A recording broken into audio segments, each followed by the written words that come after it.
When people ask, how often should I work out for maximum muscle growth? The answer isn't some magical number like 3, 4, or 6 days a week. The truth is, it depends on your goals, recovery ability, and training volume. Let's break it down with science instead of gym folklore.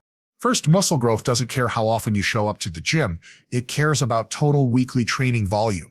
That means how many hard sets you accumulate for each muscle group over the week. If you can get in 10 to 20 quality sets for a muscle group, whether you split that across 2, 3, or even 6 sessions, your muscles will respond. What matters is hitting that sweet spot of volume and intensity, not worshiping some rigid schedule. Second, frequency is a tool to distribute volume in a way that lets you recover and perform well. If you're doing chest once a week with 20 brutal sets in one day, you'll be wrecked for days, your performance will drop halfway through, and you'll leave gains on the table. But split that same volume across 2 or 3 sessions. Now you're fresher, stronger in each session, and the stimulus for growth is far more effective. That's why higher frequency often leads to better results, not because more days is better, but because better distribution is better. Third, frequency has to be matched with your recovery ability. Training is stress, recovery is adaptation. If you blast a muscle and don't allow it to recover before hammering it again, you're not growing. You're just digging a deeper recovery hole. But if you leave too much time in between, you're missing opportunities to stimulate growth. Most people grow best hitting each muscle 2 to 3 times per week. It's the sweet spot between stimulus and recovery for the majority of lifters. And finally, your schedule and enjoyment matter. If the perfect frequency on paper doesn't fit your life, it's useless. Training should be sustainable. If you love 4 days a week, stick with that. If you can commit to 6 and recover well, go for it. Consistency beats perfection every time because muscles don't grow from one workout. They grow from months and years of smart, repeated effort. So the optimal workout frequency isn't a one-size-fits-all answer. It's about finding the balance between volume, recovery, and sustainability that fits your life. That's the real science-based recommendation. When people start thinking about building muscle, one of the first questions that pops into their heads is, how many days a week should I be training this muscle? And while that's a fair question, it's actually a little bit backwards. The real question isn't, how often should I train? The real question is, how much work does this muscle need each week to grow optimally? Because truth be told, your muscles don't care if you hit them on Monday and then wait a whole week, or if you spread the same work across multiple days. What they actually respond to is the total amount of effective, challenging work you accumulate over the course of the week. That's what we call training volume. Now, training volume can be thought of in a couple of ways. You can look at it as total number of repetitions multiplied by weight lifted. But in practice, that's not super helpful when we're talking hypertrophy. What matters more is how many hard sets you're doing per muscle group. Sets that are taken close enough to failure where you're really pushing the muscle. If you're coasting through sets with light weights and stopping 10 reps short of fatigue, you're not really stimulating much growth. So when we say volume, we mean hard working sets that actually challenge the muscle. And research suggests that somewhere in the range of about 10 to 20 hard sets per week per muscle group is where most people will grow best. Think of it like watering a plant. The plant doesn't really care if you water it all at once or in smaller doses over time. It just needs the right total amount of water to thrive. Too little and it dries out, too much and it drowns. Muscles work in a similar way. They need enough tension and fatigue to be stimulated to adapt, but not so much that they can't recover and grow stronger. That sweet spot is where progress really happens. Let's take an example. Say you want to grow your chest. You could go to the gym on Monday, blast your chest with 20 sets of bench press, incline, dips, flies, the whole deal. By the end of that workout, your chest is fried, your performance drops dramatically, and honestly, half those sets are probably garbage quality because you're exhausted. You've technically done 20 sets in the week, but were they all effective? Not really. On the other hand, if you took those same 20 sets and split them across 3 sessions, maybe Monday, Wednesday, and Friday, you'd be fresher each time, able to lift more weight, do better quality work, and still hit that same 20-set target. The total volume is the same, but the way you distributed it made those sets far more effective. This is why focusing only on frequency can be misleading. Someone might tell you, I train chest once a week and I'm growing just fine. And maybe that works for them because they're hitting enough total weekly sets in that one session. But for another person, that approach just leaves them wrecked and unable to perform at a high enough level to make all those sets count. Frequency itself isn't magic. It's just a way to arrange your weekly volume so it's more manageable and effective.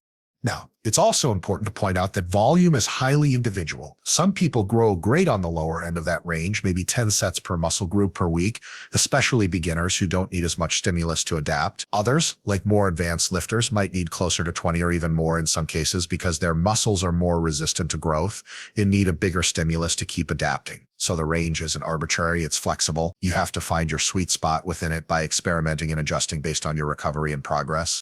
And here's the kicker. More is not always better. There's this tendency for lifters to think, if 10 sets per week is good, then 20 must be amazing and 30 must be God tier. But it doesn't work like that. At a certain point, adding more sets just adds fatigue without more growth. It's like watering that plant. You can drown it if you go overboard. In lifting terms, you burn out your muscles, joints, and nervous system, and suddenly you're not growing at all. In fact, you might even regress.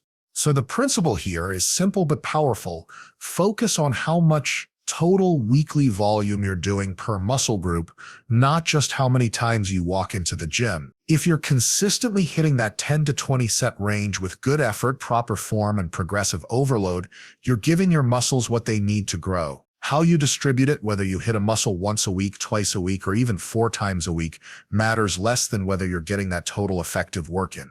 To wrap it up, weekly volume is the driver of hypertrophy. Frequency is just the steering wheel that helps you manage that volume in a way that works for you. If you keep your eyes on the real prize, getting enough high-quality sets in over the week, you're setting yourself up for growth, no matter how you arrange the sessions.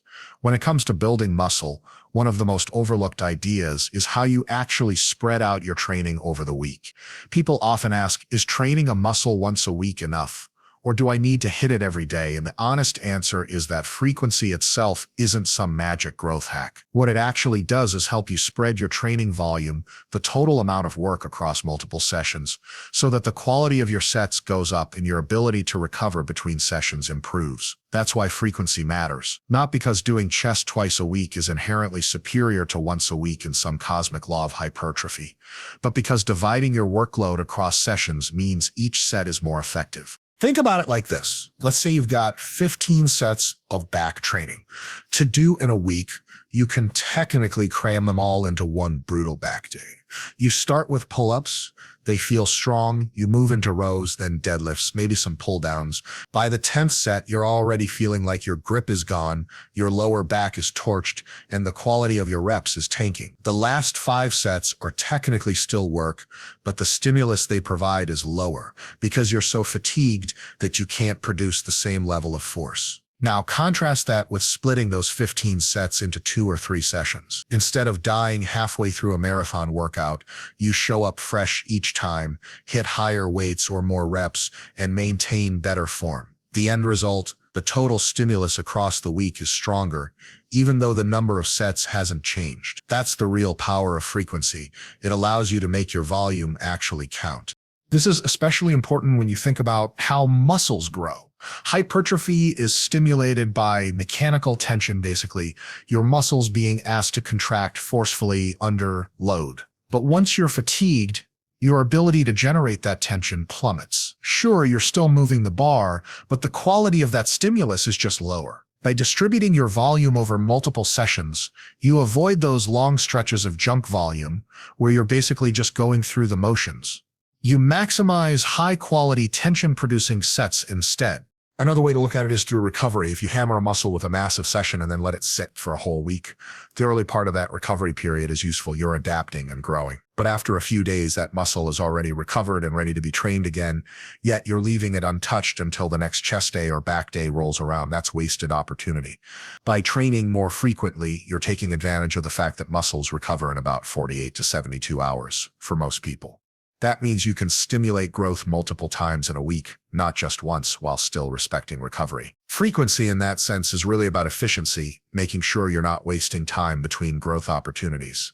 Now, some people might say, well, I only train once a week per muscle and I still grow. And that can be true, especially if you're new to lifting or you're genetically gifted. But for most people, distributing volume across 2 or 3 sessions per muscle group per week is going to produce better results, simply because you're keeping the quality of your sets higher and you're stimulating growth more often. That doesn't mean you need to train every day or live in the gym. It just means your program design should think about how volume is spread out. Here's another analogy. Imagine you need to study 15 hours for an exam. You could pull an all-nighter, cramming all 15 hours into one exhausting session. But by hour 10, your brain is mush and nothing is sticking. Or you could break that studying into 3 5-hour sessions across the week, where you're fresh each time and actually absorbing the material. Same total time, better results. Training volume works the same way. Frequency allows you to make those hours count.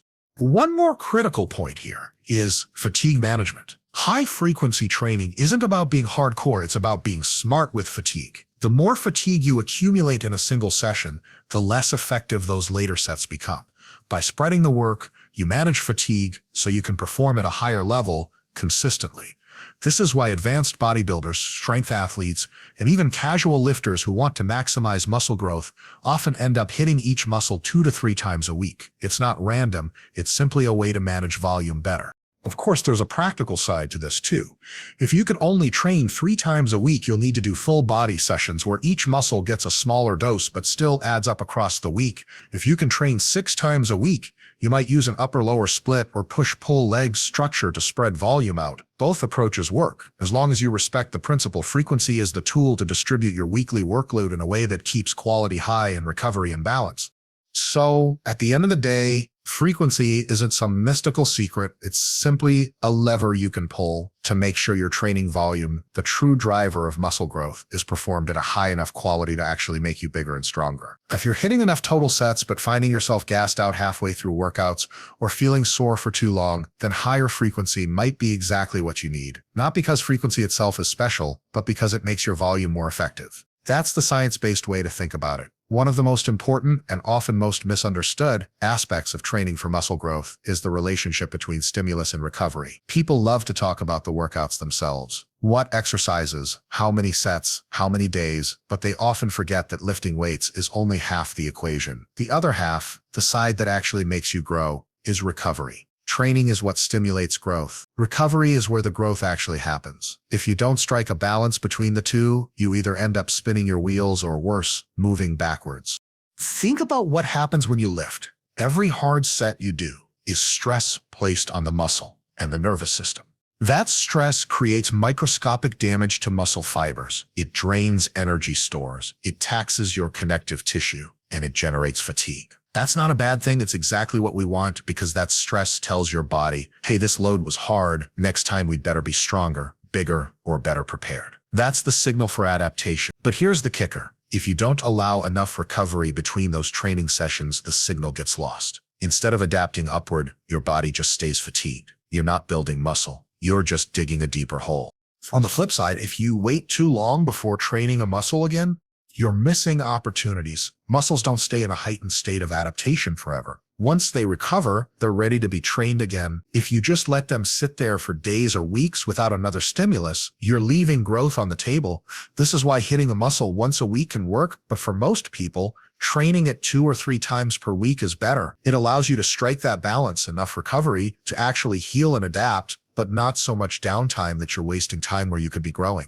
Let's put this into a simple example. Say you crush your quads on Monday. You squat, you leg press, you lunge, and by the end your legs are absolutely cooked. For the next day or two, your muscles are sore, your strength is down, and you're in no position to train quads again. But by Thursday, that soreness is gone, your strength is back, and you're basically recovered. If you wait all the way until the next Monday to hit quads again, that's 4 extra days where the muscle could have been trained but wasn't. That's 4 days of missed opportunity to apply another growth stimulus. Multiply that over months and years and you can see how suboptimal it becomes.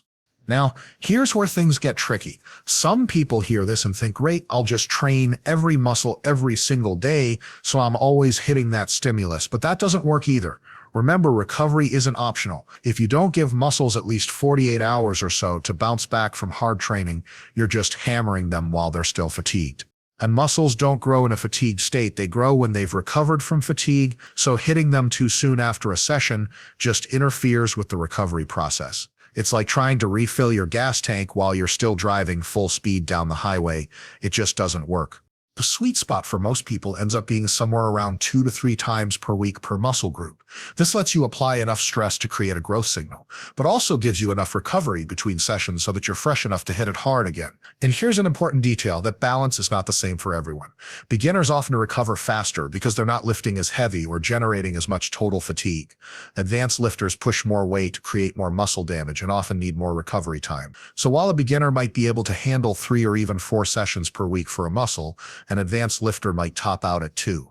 Another thing to keep in mind is lifestyle. Recovery isn't just about the muscles themselves, it's about your whole system. If you're sleeping poorly, stressed out from work, or under-eating, your recovery ability is lower. In that case, hammering each muscle 3 times a week might be too much, not because the program is wrong, but because your recovery environment isn't supporting it. On the other hand, if you're sleeping 8 hours, eating plenty of protein, and managing stress well, you'll be able to recover faster and handle more frequent training.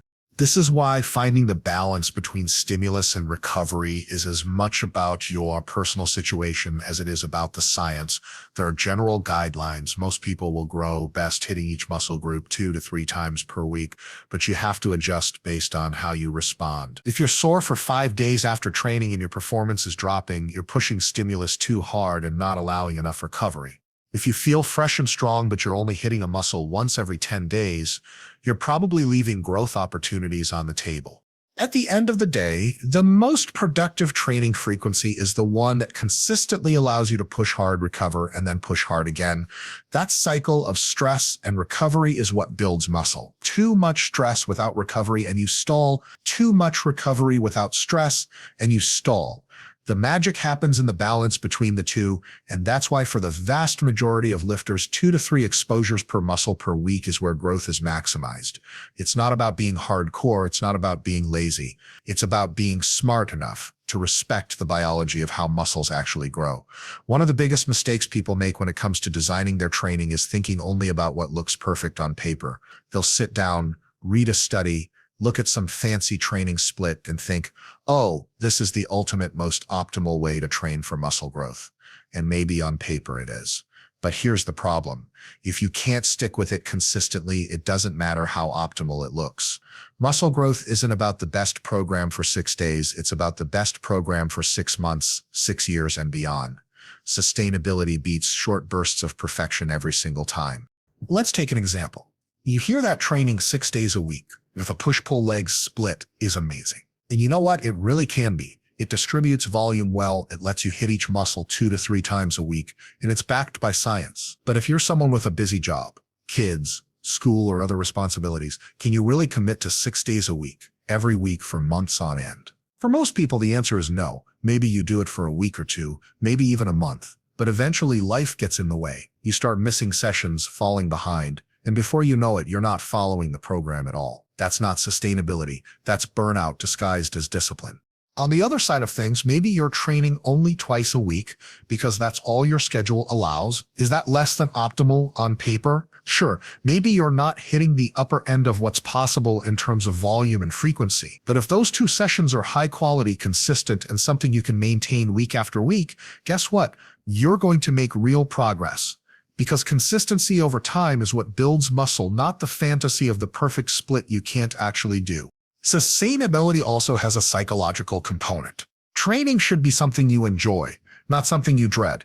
If you hate your program, even if it's the most science-based thing in the world, you're not going to stick with it. On the other hand, if you look forward to your workouts, if they fit your lifestyle, and they don't make you feel like you're sacrificing everything else in your life, you're going to keep showing up. And showing up is 90% of the battle. It's like brushing your teeth. The perfect toothbrush and toothpaste don't matter nearly as much as the fact that you actually brush every day. Now let's tie this back to frequency. We know from research that 2 to 3 sessions per muscle group per week is generally best for growth. But the exact number of times you hit the gym per week has to match your life. If you can train 4 days a week, a good upper-lower split works perfectly. If you can train 5 or 6, push-pull legs is great. If you can only train 3, full body sessions are amazing. There's no universal best here. There's only what you can stick to consistently while still hitting that weekly volume target. The best frequency is the one you can actually sustain long enough for it to pay off. Another point about sustainability is recovery outside the gym. If your program is so intense or so frequent that you're constantly sore, tired, or unmotivated, then it's not sustainable. Training is supposed to enhance your life, not ruin it. If you're skipping social events, missing out on sleep, or dragging through work because your program is crushing you, that's not a badge of honor. That's a sign the plan doesn't fit your reality. It's not sustainable. The best athletes in the world don't just train hard, they train in a way that they can recover from. Day after day, year after year. That's what builds the big picture results. It's also worth noting that sustainability evolves over time.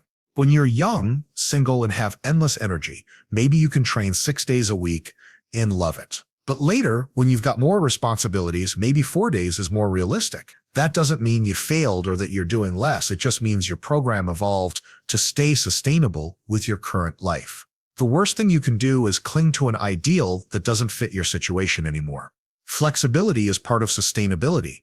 And here's something that might surprise you. Even the most advanced lifters don't train with 100% optimal setups all the time. They train with what's optimal for them at that stage of their life, with their recovery ability, their schedule, and their goals. Sometimes that means 5 days a week. Sometimes it means 4. The point is they stick to it consistently because it works for them in the real world, not just in theory. That's what separates the lifters who grow year after year from the ones who fizzle out after 6 months of chasing the perfect plan.